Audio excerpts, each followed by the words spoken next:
There will be seasons in your marriage where you can't stand the person that you're living with. Well, you can't stand your spouse. You can't stand your husband. You can't stand your wife. You're about as close to hating them as it gets. Ooh, there are going to be seasons in your marriage. Because I think sometimes it surprises people when they think, oh, well, once we're married, we're going to be in deeper love. Guess what? When you get married, you might end up hating the person who's next to you for a while because you get to see everything. And now we can't even run away from each other. We're stuck in this house with each other. There are going to be seasons in your marriage that are going to test you because what actually holds your marriage together, what actually holds you together is not your relationship with each other. It's the covenant you've made with each other.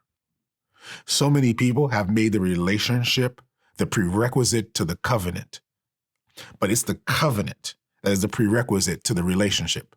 Because if the covenant comes before the relationship, the covenant will hold the relationship together, fuel it. It will nurture it.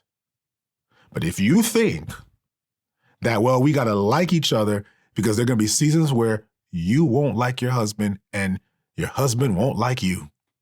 There are going to be seasons where you don't like your wife and your wife won't like you. There are going to be seasons where you can't stand there behind. There are going to be seasons where your trust is betrayed. There are going to be seasons where, man, I don't even know if I want to do this anymore. There are going to be seasons where you question whether or not you should keep going.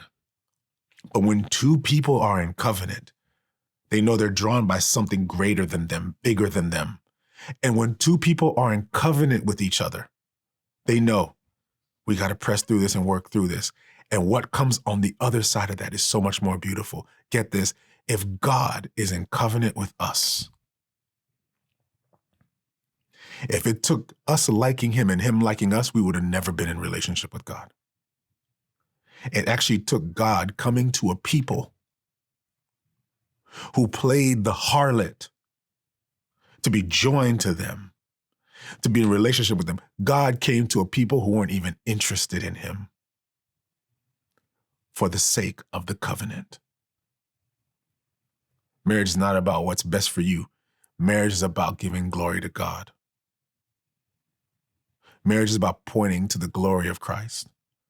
And when you understand that, man, it not only strengthens you moving forward and how you navigate through the challenges and the difficulties of marriage, but man, it brings a fruit on the other side of that that's so much greater than anything in the world.